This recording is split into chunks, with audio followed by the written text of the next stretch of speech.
दोस्तों, चौहान वंश चल रहा था। चौहान वंश में सोमेश्वर कंप्लीट हो चुका था। आज लेते हैं पृथ्वीराज चौहान या पृथ्वीराज तृतीय। पृथ्वीराज चौहान शासनकाल है 1177 ईस्वी से 1192 ईस्वी तक इन्होंने राज किया। तराइन के द्वितीय युद्ध तक इन्होंने राज किया। जरा इनका पारिवारिक संबंध देख लेते हैं।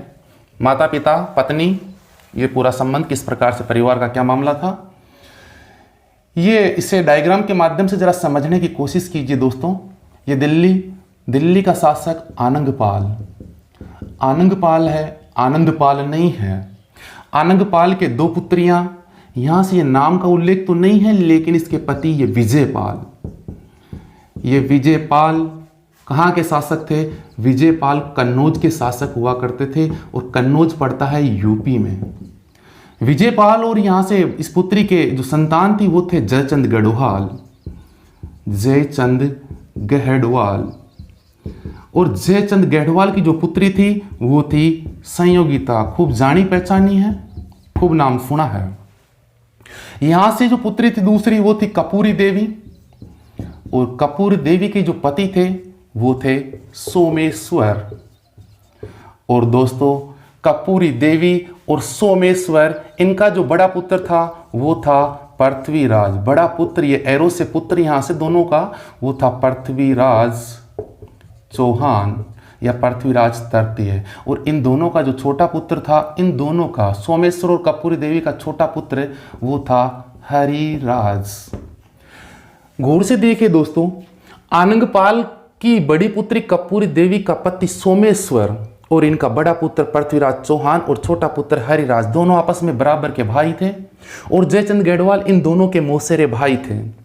यहां से पृथ्वीराज चौहान के जो पुत्र थे वो थे गोविंदराज के बारे में, चौहान वंश जब प्रारंभ किया था तब देखा था चौहान वंश की स्थापना सपालदक्ष में की गई थी। सपालदक्ष के बाद में चौहान चले गए थे अजमेर के चौहान प्रसिद्ध हुए। अजमेर नगर को अजय राज ने बसाया। इसके बाद अजमेर के बाद में चौहान चले गए रणथंबोर, और रणथंबोर में अगर चौहान वंश की स्थापना पूछता है कि रणथंबोर में चौहान वंश की स्थापना किसने की थी, तो रणथंबोर में चौहान वंश की स्थापना पृथ्वीराज चौहान के पुत्र गोविंदराज ने की थी। गोविंदराज ने रणथंबोर में चौहान वंश की स्थापना क्यों की? इसलिए की कि गोविंदराज को अजमेर से निकाल दिया गया था। क्यों निकाल दिया गया था, क्या रीजन था उसका, वो देखेंगे आगे नेक्स्ट इसी के अंदर। पृथ्वीराज चौहान की अगर बात करते हैं, पृथ्वीराज चौहान के दरबारी कवि थे। दरबारी गौर करिए यहां से, पृथ्वीराज चौहान के दरबारी कवि थे, और दो दरबारी कवि थे, उनमें प्रसिद्ध दरबारी कवि थे वो थे कवि चंद्र बरदाई के बारे में पीछे मत में पढ़ चुके हैं, चौहानों की उत्पत्ति के मत।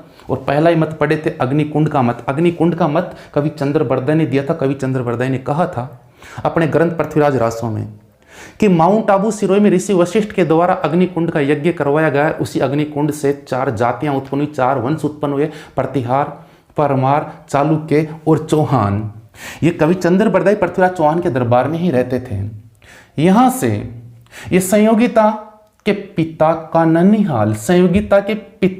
ननिहाल और पृथ्वीराज चौहान का ननिहाल एक ही जगह दिल्ली में था।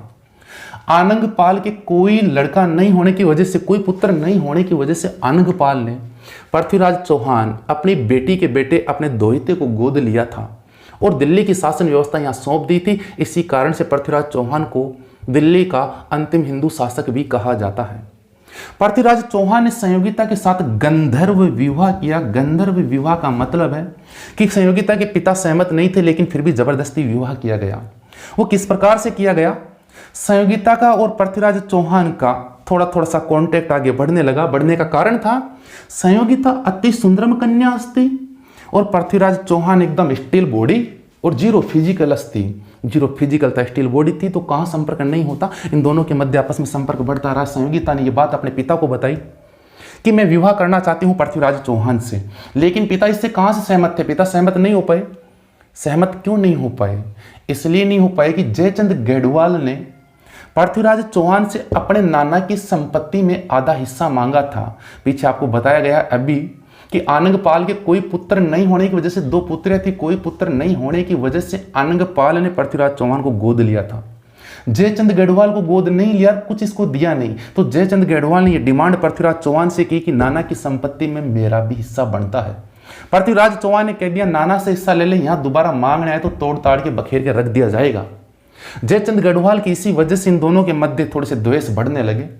जयचंद गढ़वाल अपनी पुत्री की बातों से सहमत नहीं थे और संयोगिता जयचंद गढ़वाल की पुत्री अपनी बातों से और अपनी डिमांड से पीछे हटने वाली नहीं थी। संयोगिता ने भी कह दिया कि हमने भी कह दिया कि अगर विवाह होगा तो हमारा पृथ्वीराज चौहान से ही होगा, अगर हम अन्य से किसी से विवाह करेंगे भी नहीं, मर जाएंगे ऐसे। जयचंद गढ़वाल ने कहा अदर और किसी से कर लीजिए, उससे भी अच्छे अच्छे जीरो फिजिकल स्टिल बॉडी आपके सामने पेश कर दिए जाएंगे। जयचंद गढ़वाल ने अपनी पुत्री संयोगिता से कहा कि अगर आपकी इतनी जिद्दी है तो आपके लिए स्वयंवर का आयोजन लगा दिया जाएगा और स्वयंवर के अंदर चारों तरफ के अच्छे अच्छे राजाओं को यहां बुला लिया जाएगा। पुत्री ने इस बात को बहुत अच्छे से भांप लिया और संयोगिता ने कहा कि आप मेरे लिए क्या करोगे। जयचंद गढ़वाल ने कहा कि आपके लिए सभी राजाओं को बुला के स्वयंवर का आयोजन किया जाएगा, जो आपको अच्छा लगे उसी वर को चुन लीजिएगा। लेकिन जयचंद गढ़वाल लाल शाही से ये नोट लगाना भूल गए कि उस स्वयंवर के आयोजन में पृथ्वीराज चौहान नहीं आएंगे। यहां से संयोगिता ने कहा पिताश्री वादा कीजिए, प्रॉमिस कीजिए कि स्वयंवर के अंदर सभी राजा उपस्थित होंगे। जयचंद गढ़वाल ने कह दिया ना कि सभी राजाओं को उपस्थित कर लिया जाएगा। ठीक है, संयोगिता ने कहा स्वयंवर का आयोजन कर दीजिए, हमें जो पसंद आएगा हम उससे विवाह कर लेंगे, पिताश्री आपकी भी बात मान लेंगे, उसे खराब नहीं होने देंगे। जयचंद गढ़वाल ने स्वयंवर का आयोजन किया, एक से बढ़ के एक दिग्गज राजाओं को बुलाया गया। लेकिन जयचंद गढ़वाल को याद आया कि हमने हमारी पुत्री से ये प्रॉमिस किया है कि सभी राजाओं को बुलाया जाएगा, प्रॉमिस कहीं दिक्कत नहीं हो। इसलिए जयचंद गढ़वाल ने मुख्य द्वार के बाहर द्वारपाल के रूप में, ये द्वारपाल के रूप में गेट की रक्षा करने के रूप में, जहां सभी राजाओं ने चप्पल जूते उतारे थे, वहां पे अपमान करने के तौर पे पृथ्वीराज चौहान की मूर्ति लगाई गई। पृथ्वीराज चौहान को नहीं बुलाया गया कि ठीक है अपना वादा और प्रॉमिस भी पूरा हो जाएगा और पृथ्वीराज चौहान भी नहीं आएगा और इतने दिग्गज राजा आएंगे, संयोगिता का मन भी चेंज हो जाएगा, वहां से कोई दूसरा राजा पसंद आ जाएगा। संयोगिता को यहाँ पे तैयार करके ब्यूटी पार्लर से बहुत अच्छा मेकअप सेकअप करके पूरी फेयर लवली लगा करके तैयार करके लाया गया। जैसे ही संयोगिता यहाँ से आ रही थी, संयोगिता स्वयंवर दरबार में हाजिर हो रही थी। आगे दिग्गज राजा, बड़े राजा, जीरो फिजिकल स्टिल बॉडी, अच्छे फोकस वाले, बहुत पैसे वाले राजा आगे बैठे थे। पीछे वाले राजा जरा कमजोर थे, कमजोर लो लेवल के थे, थोड़ा सा बॉडी लाइन में भी यूं ही लूज चल रहा था। चर्बी अरबी बड़ी थी। चर्बी बड़ी की परिभाषा होती है, चर्बी किस प्रकार बड़ी होती है, एक साइड से मारे हिले दूसरी साइड से, ऐसे थे, थोड़े ढीले ढक्कन थे। यहाँ से संयोगिता ने जैसे ही एंट्री मारी, पहले राजा के नजरे वजरे सारी सातवें आसमान पर थी, खुशियां सातवें आसमान पे थी, मन ही मन में लड्डू चल रहे थे, फूट रहे थे कि संयोगिता अपनी होगी, अपने को छोड़ के कहाँ जाएगी, अपने से अच्छा कोई है ही नहीं। संयोगिता जैसे आई, आगे बैठे राजा ने कहा रुकिए मेरी संयोगिता, रुकिए मेरी संयोगिता, जरा आराम से आइए, कहीं गिर जाओगे, फिसल जाओगे, लग जाएगी। संयोगिता आ गई। अभी थोड़ा सा प्रश्न ये बनता है कि ये पीछे वाले राजा जरा जब ढीले ढक्कन थे, इस प्रकार के थे, थोड़े लो लेवल के थे, तो क्यों आए थे? ये इसलिए आए थे कि यही मौका है संयोगिता को देखने का, बाद में मौका मिलेगा कहाँ, तो देख ही लेंगे कम से कम, ज़्यादा नहीं होगा तो थोड़ा मतलब थोड़ा सा फीलिंग्स में ही कुछ होगा। तो यहाँ से ये इसीलिए आए थे बेचारी, तो देखने के मकसद से आए थे। संयोगिता तो कुछ प्रोग्राम है, जीमड़े में भी बहुत अच्छा कुछ प्रोग्राम होगा, ऐसा है। संयोगिता यहाँ से आगे बढ़ने लगी, यहाँ से आगे बढ़ रही थी, गौर कीजिएगा, और यहाँ से फर्स्ट राजा को छोड़ के आगे जैसे ही बढ़ी, यहाँ इसके तो कल्पना करके देखिए क्या हुआ होगा, क्या गुजरा होगा इसके ऊपर। टेंशन में आया, डिप्रेशन में आया। टेंशन और डिप्रेशन इस बात का नहीं था, नोट कीजिए, कि संयोगिता ने वरमाला इसके गले में नहीं डाली। चिंता इस बात की थी कि अगर संयोगिता ने वरमाला इस सेकंड नंबर वाले के गले में डाल दी तो ये क्या कहेगा, ये सीधा बोलेगा ले ले ले ले, आगे आगे बैठा था। लेकिन इनको भी तो टेंशन होनी चाहिए, नहीं ये तो ये बोल के फिर हो जाएंगे कि हमारे तक तो संयोगिता का आने का मौका ही नहीं मिला था, आगे आगे बैठा है, पहले ले ले संभाल। इस टेंशन के मारे थोड़ा डिप्रेशन में ज्यादा आया। जैसे ही संयोगिता यहाँ आई, ये खुशी के मारे ये बोल रहा था कि चिंता करने की आवश्यकता नहीं, कभी कभार ऐसा हो जाता है। ठीक है भाई। संयोगिता यहाँ से आगे आती गई और आगे बढ़ी तो इस ऊपर वाले को खुशी हुई। खुशी इस प्रकार से हुई कि इसने इसको कहा टेंशन लेने की जरूरत नहीं, होता है कभी कभार ऐसा होता है, मेरे साथ भी हुआ था, थोड़ी देर होगा। संयोगिता आगे बढ़ती गई, आगे बढ़ती गई, किसी के गले में वरमाला नहीं डाल रही थी। जैसे आगे बढ़ती गई पीछे वालों को तो नींद आ रही थी। जैसे ही संयोगिता यहां तक आई तो इन्होंने रोक लिया, रुक जाइए संयोगिता। और तीनों आपस में एक दूसरे को जगाने लगे। जो जग रहा था उसने जगाया कि उठ भाई उठ, नंबर आ गया है यार। कोई जीमने का नंबर थोड़े था, लेकिन इन्होंने नंबर ले लिया। और यहां से जैसे संयोगिता आई तो तीनों ने बहुत अच्छे से खुशी मनाई कि ये सारे रिजेक्ट हो चुके हैं। हो सकता है संयोगिता को कोई सिंपल अच्छा सा साधारण इंसान पसंद हो, इसलिए इनको रिजेक्ट किया गया। ओवर एक्टिंग थी इनके पास। तो संयोगिता तो अपने 3 में से तो एक की तो निश्चित है। इस प्रकार खुशियां मनाई गई। आगे आई संयोगिता, संयोगिता ने इसको भी रिजेक्ट किया, आगे बढ़ी। इनकी तो खुशी बहुत सातवें आसमान पे थी कि भाई या तो तेरी या मेरी, कन्फर्म है। और आगे तो कोई विकल्प बच ही नहीं रहा, ऑप्शन है ही नहीं इनके पास। संयोगिता यहां से आई, दोनों ने खुशियां मनाई, भाई या तो तेरी या मेरी। संयोगिता यहां से यहां तक गुजरी, यहां गुजरी, इसने तो इतनी खुशियां मनाई, भाई ना तेरी ना और किसी की, अब तो सिर्फ मेरी। और जैसे ही संयोगिता यहाँ से आगे बढ़ती गई, सभी को चिंता होने लगी कि साले पीछे पीछे बैठा था, ढीला ढक्कन यहीं बैठ जाते जाके तो अपना नंबर आ जाता। इसके देखो कितना किस्मत चमकी है। और यहाँ से संयोगिता जब इसको भी पार करके आगे बढ़ गई तब सभी के मुंह लटके हुए से दिखाई देने लगे। संयोगिता ने बाहर जाके, और यहाँ बाहर लगी मूर्ति, चप्पल जूतों जहाँ चप्पल जूते उतारे गए वहां लगी मूर्ति के अंदर वरमाला डाल दी और इन्हें अपना पति स्वीकार कर लिया। जैसे यहां वरमाला गले में डाली गई, यहां पृथ्वीराज चौहान के थोड़ी सी मन के अंदर, अंतरात्मा के अंदर, दिल के अंदर, थोड़ा सा तन मन के अंदर खिए खिए होने लगी, होती थी पहले। आज तो जरा व्हाट्सएप फेसबुक फोन के माध्यम से कई संपर्क हो जाते हैं, लेकिन पहले लोकगीत चलते थे। जिस प्रकार से लोकगीतों के माध्यम से सारी फीलिंग्स का एहसास कर लिया जाता था। कुरंजा लोकगीत है, उसी प्रकार जैसे सूंठिया लोकगीत आपने पढ़ा है, हिचकी लोकगीत आपने पढ़ा है, हिचकी लोकगीत, कागा लोकगीत है, कागा लोकगीत, ये किसके संकेत है?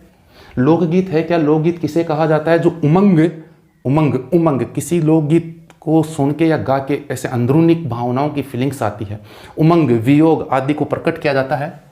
कागा लोकगीत, उड़ उड़ रे मारा काला रे कागला जद मारा पीयूजी घर आवे तन खीर खांड रा जीमण जीमू, अर्थात ये बोल बोले जाते हैं, उड़ उड़ रे मारा काला रे कागला जद मेरा पीयूजी घर आवे।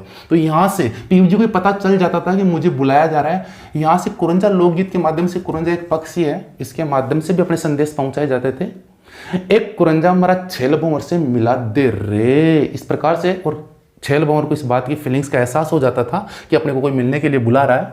सूंठ या भील स्त्री प्रदेश में रह रहे पति को संदेश भेजती इस लोकगीत के माध्यम से, सुआ सुआ के माध्यम से भेजती, सुआ तोता के माध्यम से। हिचकी लोकगीत यही था, हिचकी का संबंध यहीं से देखिए। जैसे संयोगिता ने वरमाला यहां डाली, पृथ्वीराज चौहान के फीलिंग्स आना प्रारंभ हुई कि मुझे कोई याद कर रहा है। अर्थात अगर कोई हिचकी कब आती है? अनायासी हमारा ध्यान दूर बैठे व्यक्ति पे जाता है, हिचकी आती है कि कोई मुझे याद कर रहा है। अर्थात जब कोई किसी को याद करता है तो हिचकी आती है। ये लोकगीतों के माध्यम से संदेश जाते थे। ऐसे ही पहले पृथ्वीराज चौहान को पता चला कि मुझे कहीं याद किया जा रहा है। और याद कहाँ किया जाएगा ये तो इसको एहसास है ही। इस बात को शेयर यहां से पृथ्वीराज चौहान ने अपने कवि चंद्र बरदाई से किया कि दोस्त, ये इसका दोस्त भी हुआ करता था। तराइन के द्वितीय युद्ध के बाद में मोहम्मद गोरी के साथ में, मोहम्मद गोरी जब पृथ्वीराज चौहान को अपने साथ ले जाएगा तब कवि चंद्र बरदाई पृथ्वीराज चौहान को अकेले साथ नहीं जाने देगा, कहेगा कि मैं भी साथ जाऊंगा। तो यहां से पृथ्वीराज चौहान ने कवि चंद्र बरदाई से इस बात का शेयर किया कि थोड़ा मेरे अंदरूनी जैसे कुछ हो रहा है। तो कवि चंद्र बरदाई ने कहा कि जब थोड़े से दिन खराब आते हैं तो कुछ होता है। पृथ्वीराज चौहान ने कहा ऐसी कोई बात नहीं है, मुझे संयोगिता की याद आ रही है, शायद संयोगिता कोई विकट परिस्थिति में है। कवि चंद्र बरदाई ने लाख समझाने की कोशिश की, लड़कियों का मैटर है, वहां जाने की कोशिश मत करना, दिक्कत हो सकती है। कवि चंद्र बरदाई को पृथ्वीराज चौहान ने समझाया कि अगर मैं आज नहीं गया तो गया ही कब। मैं कई बार उससे प्रॉमिस करता था तेरे लिए चांद तारे तोड़ दूंगा, कई सितारे तोड़ के रख दूंगा, चाहे टूटे नहीं चले पेड़ की टहनी। लेकिन ये बात तो इस प्रकार के डायलॉग दिए जाते थे। पृथ्वीराज चौहान ने कहा कि मैंने कई बार उसको कहा कि तेरे लिए चांद तारे तोड़ दूंगा, तू जहां बुलाएगी, जब बुलाएगी, जैसे बुलाएगी, जिस कंडीशन में बुलाएगी वहीं आ जाऊंगा। अगर मैं आज नहीं गया तो दिक्कत हो सकती है। ठीक है, पृथ्वीराज चौहान ने कहा आप मेरे साथ चलोगे? नहीं भाई, इस मैटर में नहीं, बाकी और कहीं भी ले चलना चल चलेंगे, ये कहा। पृथ्वीराज चौहान अकेले गए। पृथ्वीराज चौहान जैसे ही गए यहां से, संयोगिता को उठा के लेके आए। जयचंद गढ़वाल और जयचंद गढ़वाल की सेना और सभी राजा यहां प्रेजेंट थे। किसी ने रोकने की हिम्मत नहीं की। रोकने की हिम्मत क्यों नहीं की? क्योंकि हजारों आदमियों को पराजित करने के लिए भुजाओं में दम की आवश्यकता नहीं होती, जिगर की आवश्यकता होती है। अगर सामने से भीड़ आती है तो सेट को फाड़ के फेंक दे के और ये कह दे कि आजा भाई देख लेंगे, तो हजारों की भीड़ पीछे हट जाती है। यहां से जैसे पृथ्वीराज चौहान यहां पहुंचे, रोकने के लिए सेना जैसे जयचंद गढ़वाल ने मना कर दिया, इनकार कर दिया, पीछे हट जाइए। हो सकता है कि पृथ्वीराज चौहान अकेला नहीं हो, इसके पीछे और भी कोई राज हो, और अगर कोई राज नहीं है और अगर अकेला भी है तो जरूर पृथ्वीराज चौहान संयोगिता के लिए तो अपनी जान भी हथेली पे लेके आया, कईयों को काट जाएगा, फाड़ जाएगा, बखेर जाएगा, ऐसे काम कर जाएगा। तो यहां से दोनों को ऐसे के ऐसे जाने दिया और इन दोनों के साथ जो विवाह हुआ वो गंधर्व विवाह हुआ। ये इनका यहां से संबंध रहा। इन दोनों के द्वेष और आपस में बढ़ते गए। अब जयचंद गढ़वाल और पृथ्वीराज चौहान के द्वेष इतने बढ़ गए कि एक दूसरे को देखते भी नहीं थे, देखना भी पसंद नहीं करते थे। इसी कारण से ये इतना इसलिए बताया कि इसी कारण से जयचंद गढ़वाल ने जब पृथ्वीराज चौहान के ऊपर मोहम्मद गोरी आक्रमण करेगा और तराइन का युद्ध होगा, उस तराइन के युद्ध में जयचंद गढ़वाल ने पृथ्वीराज चौहान का साथ नहीं देके मोहम्मद गोरी का साथ दिया था। कारण आपके सामने स्पष्ट है क्यों साथ दिया था। पृथ्वीराज चौहान इतना दबंग था, कहीं डरता नहीं था, बिल्कुल दूर दूर तक राज करता था, पूरी दुनिया में सिक्का चलता था, सारे राजा पृथ्वीराज चौहान के नाम से डरते थे। इसी कारण तो इन्हें विश्व विजेता कहा जाता था। पृथ्वीराज चौहान की उपाधियों के बारे में देखते हैं। पृथ्वीराज चौहान ने कौन से विभाग की स्थापना की ये देखते हैं। पृथ्वीराज चौहान के द्वारा किए गए प्रमुख युद्ध देखते हैं। ये संबंध रहा। इसके बाद पृथ्वीराज चौहान के दरबार में रहने वाले दरबारी कवि कौन कौन से थे? 2 दरबारी कवि थे। उन दरबारी कवियों को भी विशेष ध्यान रखना। सबसे पहले पृथ्वीराज चौहान की उपाधि, 2 उपाधियां दी गई हैं। पहली राय फितौरा, ये राय फितौरा की उपाधि ने दी गई, कई बार एग्जाम में पूछा गया है। दूसरी उपाधि दल पोंगल की उपाधि दी गई। राय फितौरा का अर्थ होता है दुर्गों का अंतिम हिंदू रक्षक, अर्थात पृथ्वीराज चौहान के बाद ऐसा कोई राजा पैदा नहीं हुआ जो दुर्गों के लिए जान देता हो। पृथ्वीराज चौहान दुर्गों के लिए जान देते थे, आक्रमणकारियों को साफ बोल देते थे, कुछ भी कर लेना, लेकिन अगर दुर्गों के हाथ लगा दिया काट के रख दूंगा। दुर्गों का अंतिम हिंदू रक्षक था। दल पुंगल विश्व विजेता के नाम से जाना जाता था। विश्व विजेता का मतलब सभी देशों के ऊपर कहीं आक्रमण तो नहीं किया था, लेकिन सभी देशों को और आक्रमणकारियों को इस बात का भय था कि अगर पृथ्वीराज चौहान पे आक्रमण किया तो उसका रिजल्ट बहुत गलत होगा, काट कूट के कुट्टी करके रख देगा। इस प्रकार से विश्व विजेता पृथ्वीराज चौहान ने कला साहित्य विभाग की स्थापना की और इसका अध्यक्ष पद्मनाभ को बनाया। पद्मनाभ को इसका अध्यक्ष बनाया गया। पृथ्वीराज चौहान के अगर घोड़े की बात करते, कभी पूछ ले पृथ्वीराज चौहान का घोड़ा कौन सा था, तो घोड़े का नाम नाट्य रंभा था। पृथ्वीराज चौहान के अगर दरबारी कवि की बात करते, पृथ्वीराज चौहान के दरबारी कवि 2 थे। दरबारी कवि, पहले दरबारी कवि कवि चंद्र बरदाई, जिनकी चर्चा कई जगह की जा चुकी है, वेरी मोस्ट इंपोर्टेंट, कई बार एग्जाम में प्रश्न पूछा जाता है। कवि चंद्र बरदाई, पीछे भी इसका नाम बताया था, वास्तविक नाम पृथ्वी भट्ट वलादी। इन्होंने ग्रंथ लिखा। कवि चंद्र बरदाई ने मत दिया, इन्होंने मत दिया, मत अग्निकुंड का दिया था। प्रारंभ भी देख चुके हैं अग्निकुंड का मत। कवि चंद्र बरदाई ने ये मत जो दिया वो कौन से ग्रंथ में दिया? पृथ्वीराज रासो में दिया। अर्थात इनका ग्रंथ है पृथ्वीराज रासो। ये पृथ्वीराज रासो कवि चंद्र बरदाई का ग्रंथ है, जो पृथ्वीराज चौहान के दरबार में दरबारी कवि थे। लेकिन ये पूछ लेता है कि राजस्थानी भाषा का, हिंदी भाषा का प्रथम महाकाव्य, हिंदी भाषा का प्रथम महाकाव्य कौन सा? तो हिंदी भाषा का प्रथम महाकाव्य पृथ्वीराज रासो है। दूसरे दरबारी कवि कवि चंद्र बरदाई के बाद दूसरे दरबारी कवि थे, वो थे जयानक। और जयानक ने जो ग्रंथ लिखा है वो लिखा है पृथ्वीराज विजय। यहां से कवि चंद्र बरदाई के ग्रंथ के बारे में यदि कभी पूछ ले कि क्या ये ग्रंथ कवि चंद्र बरदाई ने पूरा कर दिया था? नहीं, कवि चंद्र बरदाई ने पूरा नहीं किया था। इनके पुत्र कवि चंद्र बरदाई के पुत्र थे जलहण, दत्तक पुत्र जलहण थे। जलहण ने यह ग्रंथ पूरा किया था। और इसी कवि चंद्र बरदाई के ग्रंथ पृथ्वीराज रासो के अंदर ही तराइन के प्रथम युद्ध और तराइन के द्वितीय युद्ध का विस्तृत विवरण किया गया है। अब देखते हैं इसके बाद में कि कवि चंद्र बरदाई तराइन के प्रथम युद्ध और तराइन के द्वितीय युद्ध में साथ दे रहे थे, और जब मोहम्मद गोरी साथ ले गए थे पृथ्वीराज चौहान को, तब पृथ्वीराज चौहान के साथ में कवि चंद्र बरदाई भी गए थे। कवि चंद्र बरदाई ने वहां एक दोहा बोला था, बहुत अच्छा दोहा बोला था, जिसके बारे में देखेंगे आगे। अब देखते हैं पृथ्वीराज चौहान के द्वारा किए गए प्रमुख युद्ध, और इन युद्धों के माध्यम से देखिए एक इस बात का विशेष ध्यान रखें, दिल्ली का अंतिम हिंदू शासक किसे कहा जाता है? दिल्ली का अंतिम हिंदू शासक पृथ्वीराज चौहान को कहा जाता है। कहने का कारण क्या है, रीजन क्या है? क्योंकि आनंदपाल दिल्ली के शासक ने इनको गोद ले लिया था, इस कारण से अजमेर से लेकर दिल्ली तक पृथ्वीराज चौहान का सिक्का चलता था, नाम चलता था। अब इनके युद्ध देखते हैं कि पृथ्वीराज चौहान ने किस किस के साथ में युद्ध किया। युद्ध के माध्यम से थ्योरी नहीं लिखे, थ्योरी आप लिख लीजिएगा इसकी, मैं आपको बता देता हूँ कौन कौन से युद्ध हुए। तो देखिए यहां से ये क्षेत्र रहा अजमेर, अजमेर क्षेत्र था। अजमेर के साथ में अगर बात करें यहां से, ये महोबा क्षेत्र है, और महोबा इसको विशेष ध्यान दें। एक तो महोबा का युद्ध है, एक पहोबा का युद्ध है। ये पहोबा का युद्ध ही साहिबा का युद्ध कहलाता है। पहोबा का युद्ध मारवाड़ के शासक मालदेव और बीकानेर के शासक राव जयसिंह के मध्य हुआ था।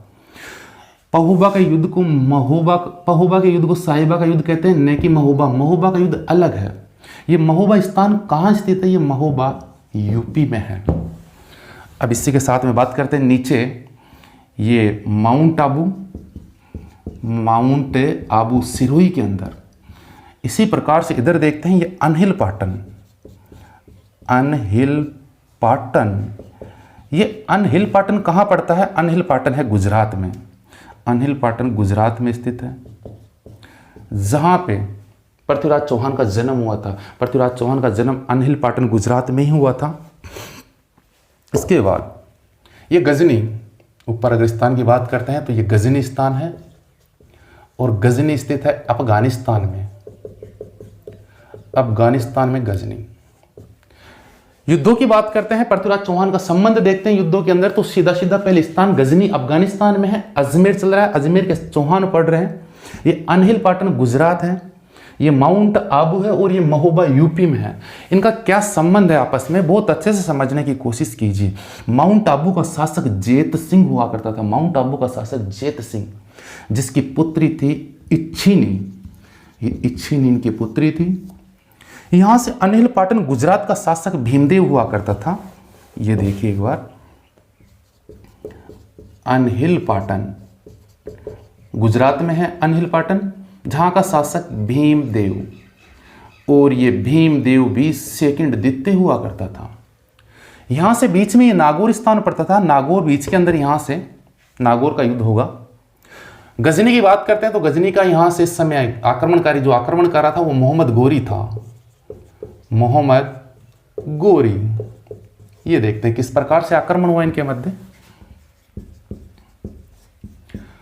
अजमेर के शासक की अगर बात करते हैं तो अजमेर का शासक हम पढ़ रहे हैं पृथ्वीराज चौहान। पृथ्वीराज चौहान यहां का शासक था। सबसे पहले पृथ्वीराज चौहान ने महोबा का युद्ध किया 1182 ईस्वी में। हालांकि गोरी के बारे में यह कहा जाता है, कई इतिहासकार बताते हैं कि मोहम्मद गोरी ने पृथ्वीराज चौहान के ऊपर और अजमेर के ऊपर 18 बार आक्रमण किया, लेकिन उन 18 आक्रमणों के अंदर मुख्य 2 युद्ध, तराइन का पहला युद्ध और तराइन का द्वितीय युद्ध हम देखते हैं। अजमेर के पृथ्वीराज चौहान और महोबा के शासक, महोबा का शासक हुआ करता था परमार्दी देव, और ये परमार्दी देव के 2 सेनापति थे, आल्हा और उदल। परमार्दी देव के 2 सेनापति आल्हा और उदल, ये 2 इसके सेनापति थे। पूछा जाता है एग्जाम के अंदर कि जब पृथ्वीराज चौहान के साथ परमार्दी देव ने युद्ध किया था तो वीरता का परिचय जिन सेनापतियों ने दिया था वो कौन थे? आल्हा और उदल थे।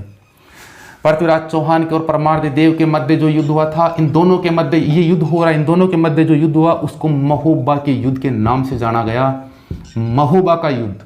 और महोबा का युद्ध कब लड़ा गया? 1182 ईस्वी में लड़ा गया। बड़े गौरव के साथ में सूचित किया जाता है, बड़े खुशी के साथ सूचित किया जाता है कि इस युद्ध के अंदर विजय कौन हुआ? हमारे अजमेर का पृथ्वीराज चौहान विजय रहा। इस युद्ध में अगर विजय पूछता है तो पृथ्वीराज चौहान की यहाँ विजय रही, विजय पृथ्वीराज चौहान रहा। अगर इन युद्धों के अंदर महोबा के युद्ध में पूछे, तराइन के प्रथम युद्ध के अंदर पूछे, नागौर के अंदर, नागौर के युद्ध में पूछे, किसी भी युद्ध में पूछे, इसी समय गौरव होता है। बड़े गर्व के साथ सूचित किया जाता है। बड़ा गर्व होता है कि जितने भी युद्धों में आपको याद नहीं रहे तो ये ध्यान रखें, एक तराइन के द्वितीय युद्ध को छोड़ दीजिए, तराइन के द्वितीय युद्ध के अतिरिक्त सभी युद्धों में पृथ्वीराज चौहान ही विजय रहे। तराइन के द्वितीय युद्ध में वो पराजित रहे। इसके बाद ये दूसरा युद्ध रहा। दूसरा युद्ध होने का कारण क्या था, रीजन क्या था? यहाँ से इन दोनों के मध्य, भीमदेव के मध्य और पृथ्वीराज चौहान के मध्य युद्ध हुआ। इसके अंदर भीमदेव ने अपने पुत्र जगदेव को भेजा था और पीछे आक्रमण कर चुके थे। पृथ्वीराज चौहान के पिता सोमेश्वर पर भी आक्रमण कर चुके थे। इन्हीं कारणों के मध्य कुछ कारण वो रहे और मुख्य कारण युद्ध का इच्छिनी, माउंट आबू की इच्छिनी रही। इच्छिनी का काम क्या मामला था? यहाँ से इच्छिनी का संपर्क पृथ्वीराज चौहान से था, कॉन्टेक्ट था, गुप्त वाला कॉन्टेक्ट था।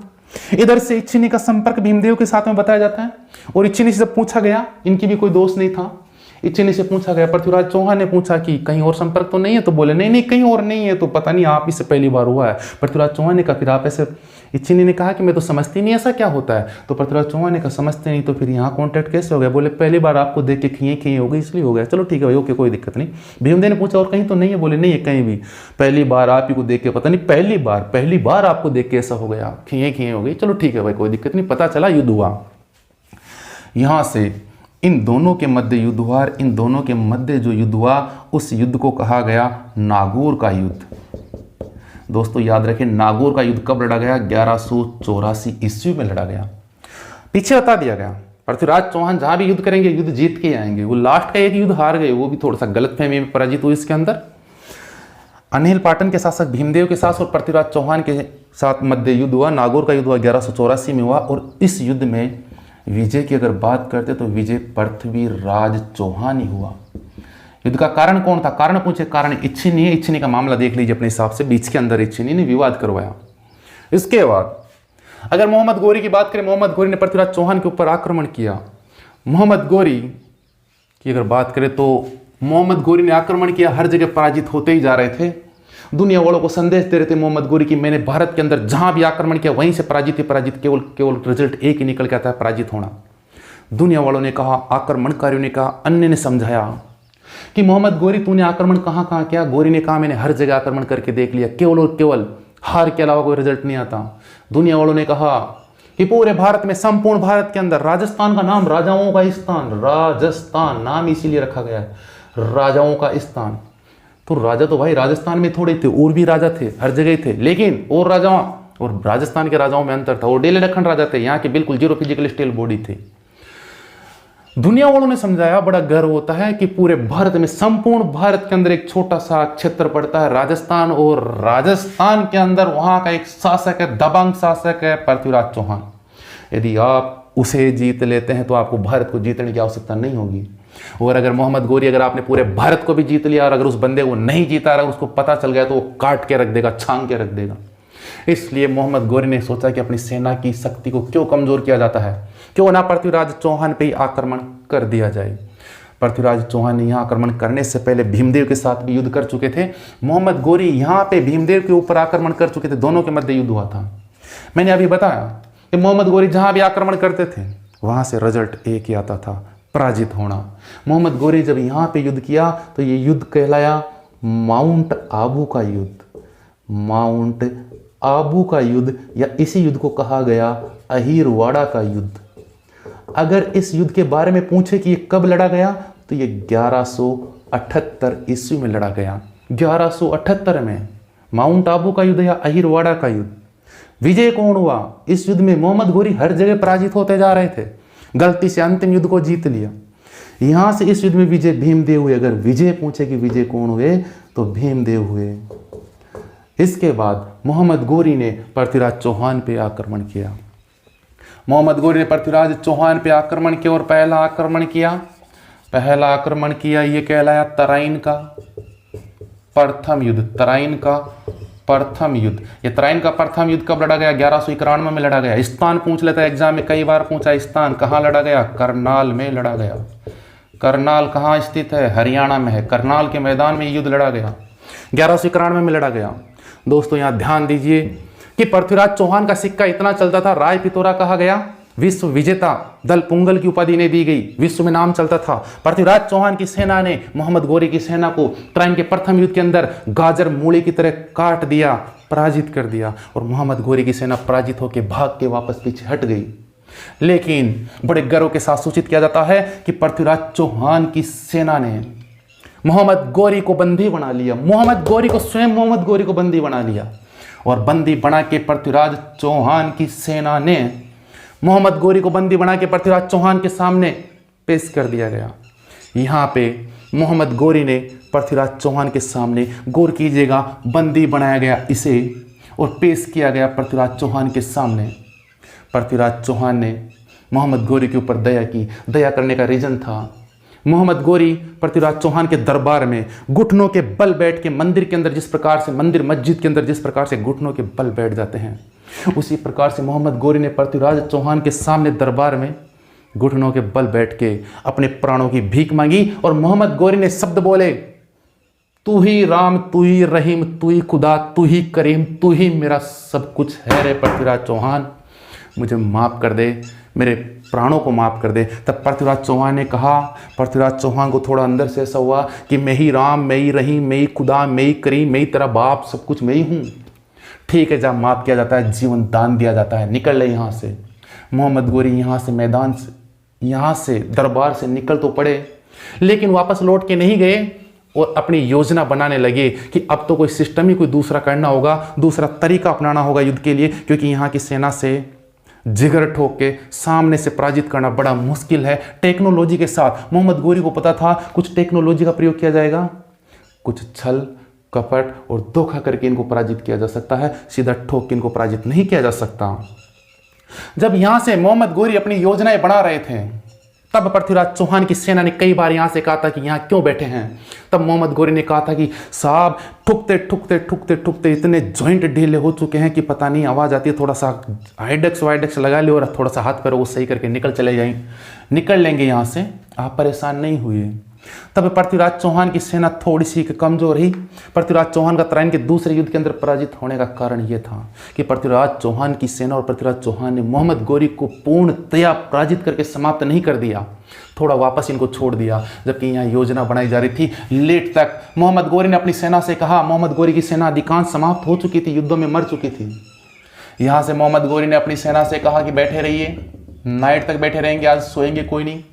जैसे ही 9 बजी सेना ने कहा कि साहब सो जाए क्या, नहीं सोना और बिल्कुल रेडी रहना, यदि मैं जिस प्रकार से बोलूं कि आक्रमण, उस वक्त आक्रमण कर देना है, लेकिन किसी को बताना नहीं है। जैसे ही 9 बजे सेना ने कहा साहब नींद आ रही है, नहीं सोना नहीं है। जैसे 10 बजे साहब सो जाए क्या, रात हो गई, कल दिन में करेंगे ना आक्रमण, नहीं सोना नहीं है, गुप्त रखा गया। 11 बजे 12 बजे 1 बजे, तब यहाँ से मोहम्मद गोरी की सेना ने कहा साहब लोग आधी नींद निकाल चुके हैं और हमारी भी हालत ख़राब होती जा रही, सो ले क्या, नहीं भाई सोना नहीं है। यहाँ से 2 बज गए, 3 बज गए, 4 बज गए। मोहम्मद गोरी की सेना ने कहा साहब दूध वाले एरिया आने लग गए हैं, लोग गाय भैंस के दूध निकालने लग गए, महिलाएं उठ गए, सो ले क्या, बोले नहीं सोना नहीं है। 4 बजे के आसपास अर्थात सुबह के वक्त में जैसे पृथ्वीराज चौहान की सेना सोच आदि के लिए गई हुई थी, युद्ध मैदान के अंदर वहाँ पे मौजूद थे, तो वहाँ पे व्यवस्थाएं थोड़ी कम थी, तो साइड में जैसे ही सोच आदि के लिए गए थे, पृथ्वीराज चौहान की सेना सोच के लिए जैसे कि यूँ दूर दूर बैठे थे, उसी समय मोहम्मद गोरी ने अपनी सेना को आदेश दिया आक्रमण, और मोहम्मद गोरी की सेना ने आक्रमण किया। कल्पना कीजिए इस परिस्थिति की, कौन सी परिस्थिति में होंगे, एक वहाँ बैठा है, एक वहाँ बैठा है, और उनके पास बेचारों के पास हथियार भी नहीं थे, उस समय हथियार कहाँ लेके जाएंगे।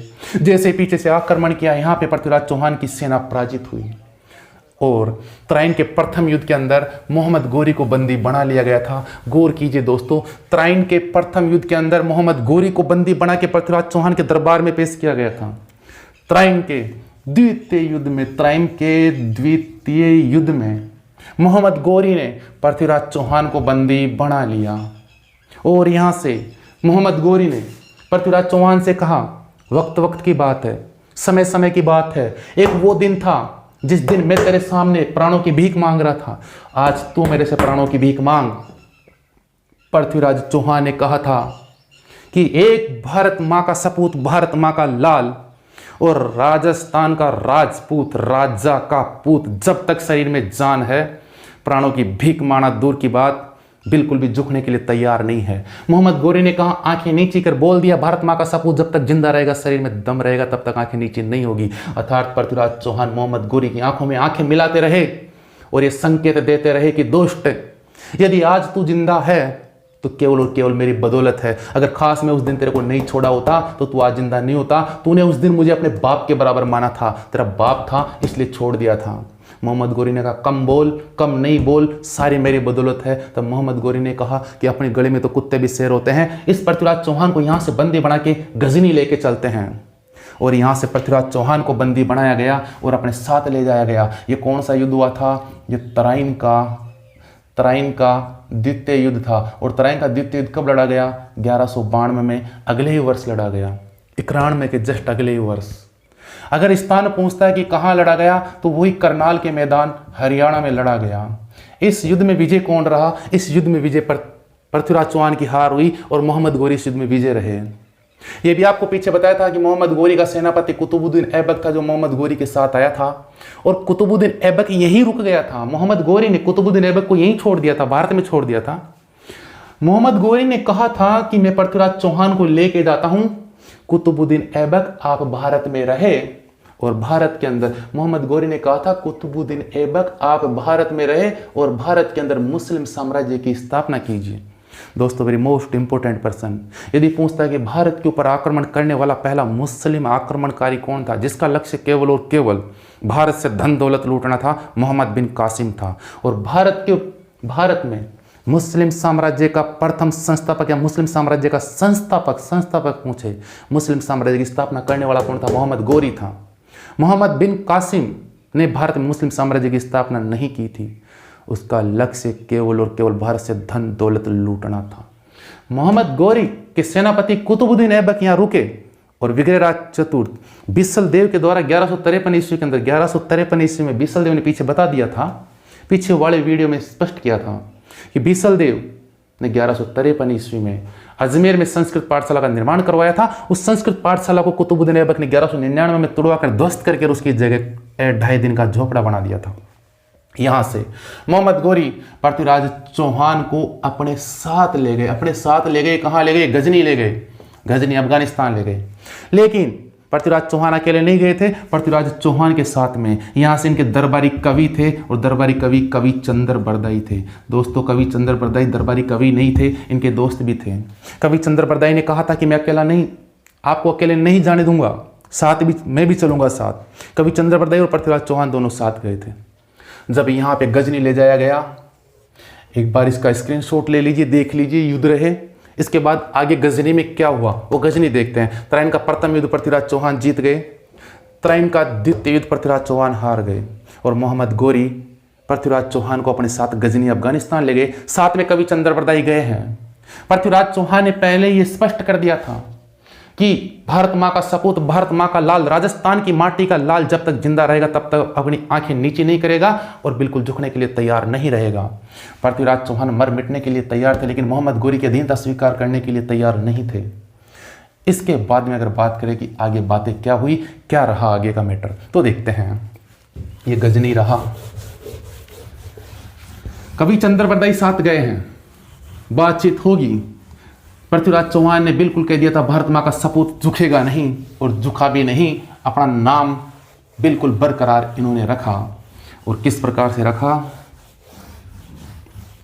ये गजनी स्थित है अफगानिस्तान में और गजनी अफगानिस्तान का ये मोहम्मद गोरी आ ही गया था ना राजस्थान से, कुतुबुद्दीन ऐबक को छोड़ के आया, अपने सेनापति कुतुबुद्दीन ऐबक को राजस्थान छोड़ दिया। ये ध्वस्त करवा रहा है, संस्कृत पाठशाला को तोड़वा रहा है, यहाँ की शासन व्यवस्था को संभाल रहा है। इसे भी चिंता थी कि अगर गलती से पृथ्वीराज चौहान मोहम्मद गोरी से छुड़ा कर आ गया तो अपने में क्या बाकी छोड़ देगा। इसी कारण से कुतुबुद्दीन ऐबक ने 2.5 दिन के झोपड़े को जल्दी बनवाया। मोहम्मद गोरी साथ लेके गया था भाई पृथ्वीराज चौहान को, पृथ्वीराज चौहान के साथ गया था भाई कवि चंद्र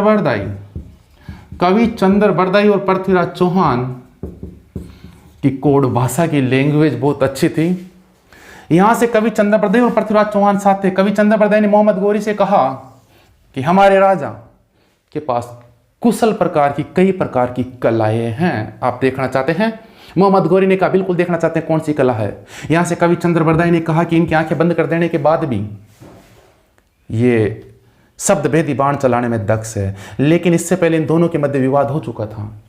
मोहम्मद गौरी ने जब भारत के अंदर राजस्थान में मोहम्मद गौरी ने जब पृथ्वीराज चौहान को बंदी बनाया था तो गौरी ने कहा था आंखें नीची कीजिए, आंखें निकाल के देखने की आवश्यकता नहीं। यहां से पृथ्वीराज चौहान ने मोहम्मद गौरी की तरफ आंखें निकाल के देख के कहा था कि यदि तू जिंदा है तो मेरी बदौलत जिंदा है, तूने उस दिन मुझे बाप कहा था। ले गया, गजनी ले गया। गजनी ले जाने के बाद मोहम्मद गौरी ने यहां कहा था अब नीची कीजिए आंखें, अब यहां हमारा क्षेत्र है, आपका क्षेत्र नहीं, और आपके साथ जो चाहेंगे हम चाहेंगे वो होगा। पृथ्वीराज चौहान ने कह दिया कि मैंने कई बार स्पष्ट कर दिया गौरी कि यदि तू जिंदा है तो मेरी बदौलत जिंदा है, मुझे अपनी बाप के समान समझ। तेरे प्राणों की भीख दी थी। मोहम्मद गौरी ने कहा था अभी भी झुकने के लिए तैयार नहीं है। रस्सी जड़ गई लेकिन बढ़ नहीं गया, बिल्कुल नहीं गया। भारत माँ का सपूत जब तक जिंदा है, जिंदा ही नहीं मर जाएगा तब भी मिट्टी झुकने के लिए तैयार नहीं होगी। ठीक है, मोहम्मद गौरी ने कहा जाता है मोहम्मद गौरी ने पृथ्वीराज चौहान की आंखें सलाखों से दगवा दी, आंखें फुड़वा दी थी। अब पृथ्वीराज चौहान को दिखाई नहीं देता था। कवि चंद्र बरदाई ने कहा कि हमारे राजा अब आंखें तो फूट चुकी है, आंखें तो बिल्कुल खराब हो ही चुकी है, अभी भी शब्द भेदी बाण चलाने में दक्ष की आप ये कला देखना चाहते हैं? मोहम्मद गौरी ने कहा बिल्कुल ऐसी कला देखना चाहते हैं। तो यहां से कवि चंद्र बरदाई ने कहा कि देखिए मोहम्मद गौरी मंच के ऊपर जैसे सामने बैठे थे, सिंहासन पर बैठे थे। कवि चंद्र बरदाई ने कुछ शब्द बोले थे, पृथ्वीराज चौहान को संकेत दिया था, और संकेत यह दिया था कि पृथ्वीराज चौहान ऐसे दुष्ट को जिंदा नहीं छोड़ना, इसका समाप्त कर देना, इसका समापन करना है। शब्दों के माध्यम से कहा था, और वो शब्द क्या थे? कवि चंद्र बरदाई ने एक दोहे के माध्यम से कहा था कि चार बांस। अंतर देखिए एक बार, किस माध्यम से कहा था? ये मोहम्मद गौरी था, गजनी में बैठे हैं, ये अफगानिस्तान में बैठे हैं। यहां से ये पृथ्वीराज चौहान था, ये पृथ्वीराज चौहान को दरबार में नीचे पेश कर दिया गया। ये कवि चंद्र बरदाई था। कवि चंद्र बरदाई अपने शासक से, अपने राजा से कह रहा है कि 4 बांस 24 गज अंगुल अष्ट प्रमाण। देखिए कितनी अच्छी बात कही थी। दा ऊपर बैठा है सुल्तान, मत चूके रे चौहान। दा ऊपर बैठा है सुल्तान, मत चूके रे चौहान। इस दोहे के माध्यम से कवि चंद्र बरदाई ने पेश किया कि अब बिल्कुल बगसने की जरूरत नहीं, अब बिल्कुल भी नहीं देखना, छोड़ना नहीं है। कवि चंद्र बरदाई ने दोहा बोला कि 4 बांस, अर्थात कवि चंद्र बरदाई समझाना चाहते हैं कि हे पृथ्वीराज चौहान, आपसे मोहम्मद गौरी इतनी दूरी पे बैठा है जिसकी नाप में आपको प्रमाण सहित बता रहा हूं, और अगर अभी भी आप चूक गए तो इससे बड़ी गलती कोई नहीं होगी। कवि चंद्र बरदाई कह रहा है कि पृथ्वीराज चौहान, मोहम्मद गौरी 4 तो बांस आड़े पटक दीजिए, इतनी दूरी, और 5वां बांस पूरा नहीं हो रहा तो 24 गज की दूरी है, 25वीं गज पूरी नहीं हो रही तो आंगड़ लगा लीजिए, और अष्ट अंगुल अष्ट यानी 8 आंगड़ की दूरी है, ये तीनों दूरी जोड़ दीजिए, और ये जो मैंने नाप दी है वो प्रमाण सहित दी है, इसमें कोई गड़बड़ नहीं है। इतनी दूरी के ऊपर दाऊ पर बैठा है सुल्तान, अरे मत चूके रे चौहान। ये कहने के बाद पृथ्वीराज चौहान ने धनुष उठा के अपनी आंखें फूट जाने के बाद, आंखों से दिखाई नहीं देने के बाद भी पृथ्वीराज चौहान ने शब्द भेदी बाण चलाकर मोहम्मद गौरी की हत्या कर दी थी। पृथ्वीराज रासो ग्रंथ के अनुसार ये हमारा रहा पृथ्वीराज चौहान। लेकिन इस मोहम्मद गौरी की अगर बात करते हैं कि मोहम्मद गौरी के साथ एक संत भी आए थे, उनकी डिटेल भी यहाँ से पूछ ली जाती है, जिनकी ख्वाजा साहब के नाम से, गरीब नवाज के नाम से भी जाना जाता है, और ख्वाजा मोइनुद्दीन चिश्ती की दरगाह अजमेर में स्थित है। इन दोनों के मध्य तराइन का पहला युद्ध हुआ, तराइन का द्वितीय युद्ध हुआ। तराइन के द्वितीय युद्ध के बारे में पूछ लेता है, तराइन का द्वितीय युद्ध तो ध्यान रखें दोस्तों, बहुत अच्छा प्रश्न पूछा जा सकता है। दोनों युद्ध करनाल हरियाणा में लड़े गए थे। तराइन का द्वितीय युद्ध को वेरी मोस्ट इंपोर्टेंट, भारत का निर्णायक युद्ध कहा जाता है। भारत का निर्णायक युद्ध क्यों कहा जाता है? इतना पढ़ने के बाद अब स्पष्ट हो गया है कि निर्णायक युद्ध क्यों कहते हैं। भारत का निर्णायक युद्ध तराइन के द्वितीय युद्ध को इसलिए कहा जा रहा है कि दुनिया के लोगों ने यह कहा था कि ए मोहम्मद गोरी, यदि तुझे आक्रमण करना है तो अजमेर के शासक पृथ्वीराज चौहान पे आक्रमण किससे कहा था? गोरी से कहा था कि गोरी, भारत की किस्मत और तेरी किस्मत ये युद्ध ही तय करेगा और यहाँ का शासक ही तय करेगा कि यदि तूने अगर अजमेर के शासक को पराजित कर दिया तो मान लेना संपूर्ण भारत को पराजित कर दिया। लेकिन अगर पृथ्वीराज चौहान को पराजित नहीं किया तो तू राज कर भी नहीं सकता। गोरी, यदि तूने पृथ्वीराज चौहान को पराजित कर दिया तो और पूरे भारत को पराजित करने की आवश्यकता नहीं है, क्योंकि और कहीं के शासक तो ढीले ढक्कन है, बिल्कुल स्टील बॉडी अगर राडो की तरह तोड़ता है तो यहाँ का पृथ्वीराज चौहान शासक तोड़ता है। और अगर गोरी तूने पूरे भारत को जीत लिया, पूरे भारत को जीत लिया, संपूर्ण भारत के राजाओं को जीत लिया, लेकिन अगर पृथ्वीराज चौहान को नहीं जीता गलती से और अगर वो बच गया तो ऐसा मारेगा कि जॉइंट भी खराब हो जाएंगे, वापस जोड़ना का चांस भी नहीं रहेगा। इसी कारण से तराइन के द्वितीय युद्ध को भारत का निर्णायक युद्ध कहते हैं कि भारत का निर्णय, भारत की किस्मत का निर्णय यही युद्ध तय करेगा कि अगर पृथ्वीराज चौहान हार गया तो भारत को बचाने वाला कोई भी नहीं है, और अगर पृथ्वीराज चौहान जीत गया तो किसी माँ के लाल की हिम्मत भी नहीं है कि भारत के ऊपर किसी प्रकार की आंच आ जाए। यही कारण रहा कि हमारा अजमेर का पृथ्वीराज चौहान पराजित हुआ, और पराजित होने के बाद संपूर्ण भारत में मुस्लिम साम्राज्य की स्थापना हुई। बड़े दुख के साथ सूचित किया जाता है कि पृथ्वीराज चौहान की हार हुई। खास अगर तराइन के द्वितीय युद्ध में पृथ्वीराज चौहान पराजित नहीं होते तो हमारे भारत के अंदर मुस्लिम साम्राज्य की, मुस्लिम राज की स्थापना नहीं होती, भारत के ऊपर मोहम्मद गोरी का राज नहीं होता। इसी प्रकार मोहम्मद गोरी के बारे में पूछे इसी चौहान वंश से ही, साथ में उनके बारे में भी देख लेते हैं। बहुत अच्छे प्रश्न यहां से पूछ लेता है, तो देखते हैं। प्रश्न करता है हमसे ख्वाजा साहब के बारे में। ख्वाजा मोइनुद्दीन चिश्ती की दरगाह कहाँ है? तो ध्यान रखें, ख्वाजा मोइनुद्दीन चिश्ती की अगर दरगाह, मोइनुद्दीन चिश्ती की दरगाह पूछता है, बहुत अच्छे अच्छे प्रश्न यहाँ से किए जाते हैं। ख्वाजा मोइनुद्दीन चिश्ती की दरगाह अजमेर में स्थित है। इन्हें गरीब नवाज के नाम से भी जाना जाता है, गरीब नवाज के नाम से भी जाना जाता है। इनका ख्वाजा साहब का जन्म की बात करें तो संजर नामक स्थान पे हुआ, संजर नामक स्थान पे ईरान में हुआ। इनके पिता ख्वाजा मोइनुद्दीन चिश्ती के पिता हजरत ख्वाजा गयासुद्दीन, हजरत ख्वाजा गयासुद्दीन, इससे साफ देखे इनके पिता थे हजरत ख्वाजा गयासुद्दीन। बिल्कुल ख्वाजा साहब से वेरी मोस्ट इंपॉर्टेंट, अति महत्वपूर्ण प्रश्न मस्ती मेरे कहने से इस टॉपिक को बहुत अच्छे से याद कर लीजिए, बहुत बार प्रश्न करता है। अगर बात करें इनके गुरु की, ये किसके शिष्य थे या इनके गुरु कौन थे, बात एक ही है। तो इनके गुरु थे हजरत शेख उस्मान, हजरत शेख उस्मान हारून इनके गुरु थे। अगर ख्वाजा मोइनुद्दीन चिश्ती की पुस्तक की बात करते हैं कि इनके नाम की पुस्तक कौन सी, होली बायोग्राफी, इसका संबंध किससे है? होली बायोग्राफी का संबंध ख्वाजा मोइनुद्दीन चिश्ती की जीवनी से है। इनके जीवन का उल्लेख किया गया है। किसने किया? लेखक कौन इसके लेखक है मिर्जा वहीउद्दीन बेग, इसके लेखक या रचयिता है। अभी देखेंगे कि हमारे अजमेर के चौहान चल रहे थे, पृथ्वीराज चौहान शासक रहे, फिर इसके बाद में क्या हुआ तो आगे देखते हैं, उसके बारे में भी देखेंगे। इसी के साथ में यहाँ मेला लगता है, वेरी मोस्ट इंपोर्टेंट। मेला कब लगता है? तो मुस्लिम महीने में लगता है। मुस्लिम महीने में कैसे लगता है, क्यों लगता है? मुस्लिम संत थे। मुस्लिम महीने में कौन से में लगता है? मुस्लिम माह 12 महीने, मुहर्रम, सफर, रबीउल अव्वल, रबीउल सानी, जमादी उल सानी, रजब सावान, रमजान, सवाल, जिलकाद, जिलहिज, ये 12 महीने आते हैं। इसी प्रकार से इन्हीं महीनों में एक महीना आता है रजब माह की 1 से 6 तारीख तक ये मेला लगता है। एग्जाम में कई बार पूछा जा चुका है।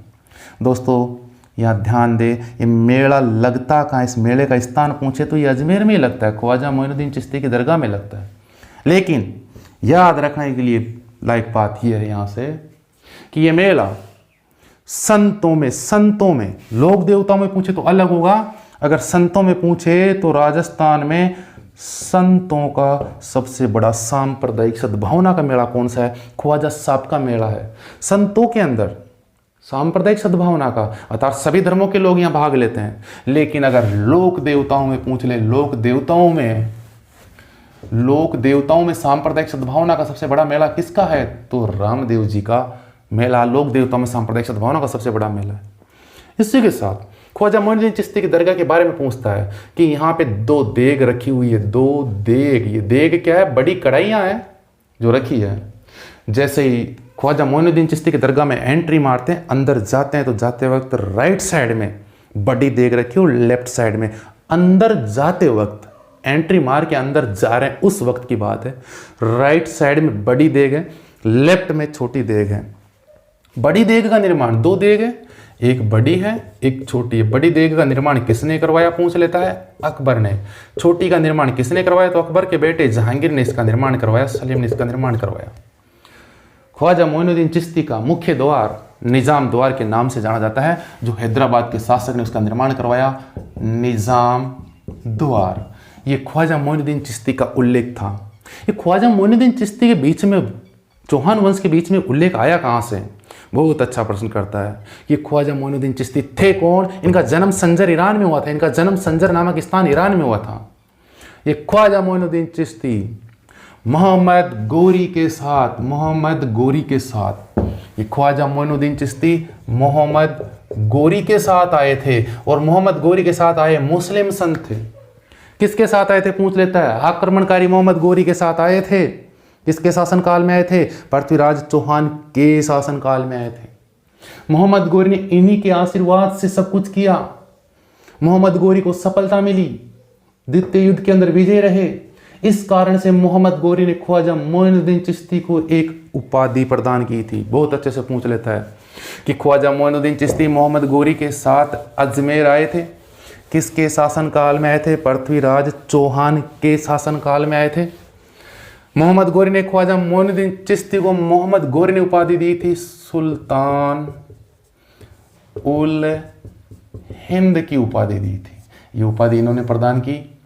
और ये चौहान वंश देख लेने के बाद, इसके बाद अंतिम छोर पे थोड़ा सा अपना शुरू वाला क्रम देखते हैं कि किस प्रकार से चौहान वंशों का क्रम चल रहा था, कैसे ये आगे बढ़ गए। पृथ्वीराज चौहान तक हमने देख लिया कि पृथ्वीराज चौहान किस प्रकार है, किस प्रकार कौन कौन से युद्ध हुए। लेकिन प्रारंभिक तौर पे देखिए दोस्तों, चौहान वंश की स्थापना की अगर बात की गई थी तो चौहान वंश की स्थापना सपालदक्ष में वासुदेव चौहान ने 551 ईस्वी में की थी। सपालदक्ष के बाद में हमने डायग्राम बनाया था कि चौहान आगे बढ़ते गए थे और चौहान आगे चले गए थे अजमेर में, और अजमेर में अजय राज ने अजमेर नगर को बसाया था। इसी के साथ में अजमेर के चौहान ही हम इतनी देर तक पढ़ रहे थे। अजमेर के चौहान पढ़ रहे थे। अजमेर के चौहान में हमने देख लिया लास्ट पृथ्वीराज चौहान। दोस्तों इसी के साथ में डायग्राम में अपने पास ये बना हुआ था और ये कहा गया था कि हम आगे पढ़ेंगे रणथंभौर के चौहान, रणथंभौर सवाई माधोपुर के चौहान। उसमें यह भी बताया गया था कि रणथंभौर में चौहान वंश की स्थापना पृथ्वीराज चौहान के बेटे गोविंदराज ने की थी। किस प्रकार से की थी? पृथ्वीराज चौहान के बेटे गोविंदराज ने चौहान वंश की स्थापना कैसे की? तो आपको ये बताया गया था अभी कि ये पृथ्वीराज चौहान थे। पृथ्वीराज चौहान के बराबर के भाई हरिराज थे और यहां से पृथ्वीराज का बेटा गोविंदराज था। ये गोविंदराज, इस गोविंदराज ने यहां चौहान वंश की स्थापना की। किस प्रकार से की? पृथ्वीराज चौहान के ऊपर आक्रमण किया मोहम्मद गोरी ने। मोहम्मद गोरी ने तराइन का पहला युद्ध किया, इसके बाद में मोहम्मद गोरी ने तराइन का द्वितीय युद्ध किया। द्वितीय युद्ध के बाद मोहम्मद गोरी पृथ्वीराज चौहान को अपने साथ गजनी ले गए थे और यहाँ पे मोहम्मद गोरी यहाँ पीछे छोड़ गए थे, केवल छोड़ के गए थे। इनको शासन व्यवस्था सौंप के नहीं गए थे। अभी फिलहाल अंदरूनी बात थी जो भी इनके मध्य बात हुई थी। लेकिन मोहम्मद गोरी पृथ्वीराज चौहान को तो अपने साथ ले गए और यहाँ अजमेर के चौहान पढ़ रहे हैं। तो अजमेर का शासक पृथ्वीराज चौहान के बेटे गोविंदराज को बनाया गया। जैसे गोविंदराज को शासक बनाया गया तो गोविंदराज के चाचा थे और पृथ्वीराज चौहान के छोटे भाई थे। इन्होंने कहा कि पहले भतीजे से पहले चाचा का नंबर है। इस कारण हरिराज ने गोविंदराज को शासक पद से हटाया, आक्रमण किया, यहाँ से हटाया। और जब गोविंदराज को हटा दिया तो गोविंदराज यहाँ से निकल के चले गए रणथंभौर और रणथंभौर में चौहान वंश की स्थापना कर दी। ये आपस में पारिवारिक क्लेश देखकर कुतुबुद्दीन ऐबक ने हरिराज को शासक पद से हटा दिया और हरिराज को शासक पद से हटा के स्वयं शासक बन गए और मुस्लिम साम्राज्य की स्थापना कर दी। भारत में मुस्लिम साम्राज्य की स्थापना करने वाला मोहम्मद गोरी। बोलेंगे कुतुबुद्दीन ऐबक क्यों नहीं होगा? क्योंकि कुतुबुद्दीन ऐबक मोहम्मद गोरी का गुलाम था, राजा मोहम्मद गोरी था। मोहम्मद गोरी को भारत में मुस्लिम साम्राज्य का संस्थापक कहा जाता है। दोस्तों यहाँ से ध्यान रखें, यदि मुगल साम्राज्य का संस्थापक पूछता है तो बाबर आएगा, और मुस्लिम साम्राज्य का संस्थापक पूछता है तो मोहम्मद गोरी आएगा, और भारत पर आक्रमण करने वाला प्रथम मुस्लिम आक्रमणकारी पूछता है तो मोहम्मद बिन कासिम आएगा। इसी के साथ में ये क्रम रहा। गोविंदराज रणथंभौर में जाके चौहान वंश की स्थापना करते हैं, और रणथंभौर के अंदर कब करते हैं? जरा सन का भी अंदाज ऑप्शन के अंदर देख के लगा सकते हैं कि पृथ्वीराज चौहान ने त्रैन का प्रथम युद्ध 1191 में किया, त्रैन का द्वितीय युद्ध 1192 में किया, तो जरूर यहाँ से ये मैटर होगा, तो ये बाद का होगा। अगर ऑप्शन में 1191-92 से पहले की सन मिलती तो वो तो वहीं से क्रॉस हो जाएगी। और देख के बाद वाले को टिक कर दीजिए, यहाँ से अगर ये स्थापना की गई तो 1194 में की गई। और अगर रणथंभौर की बात करते तो रणथंभौर के अंदर यहाँ का प्रतापी शासक हुआ जो इतिहास में अपना नाम कर गया, हमीर देव चौहान, जिसके बारे में कहा जाता है इतना जिद्दी था, एक बार कह दिया सो कह दिया, जान जाए पर जवान नहीं जाए, सिंह सवन सतपुरुष वचन कदली फलत एक बार, हमीर हटो तीरिया तेल छड़े ना दूजी बार। तो इसके बाद इसी क्रम में हम आगे बढ़ते हुए सपाल दख्त के चौहान पढ़ चुके हैं, अजमेर के चौहान पढ़ चुके हैं, कंप्लीट हो गए। और आगे वाले वीडियो के अंदर देखेंगे रणथंभौर के चौहान। रणथंभौर के चौहान को आगे वाले वीडियो के अंदर बहुत अच्छे से, इससे पहले रणथंभौर के चौहान हमारे समझ में आए तो अच्छे से इस वीडियो को पूरे को आराम से देखें, ताकि ये पीछे वाले अगर चौहान के डायग्राम समझ में आते तो रणथंभौर के चौहान को समझने में कोई प्रॉब्लम नहीं हो। आशा और उम्मीद की जाती है दोस्तों ये वीडियो आपके बहुत अच्छे से समझ में आया होगा। आगे वाले वीडियो में देखेंगे रणथंभौर के चौहान। थैंक यू, धन्यवाद। ठीक है, ओके।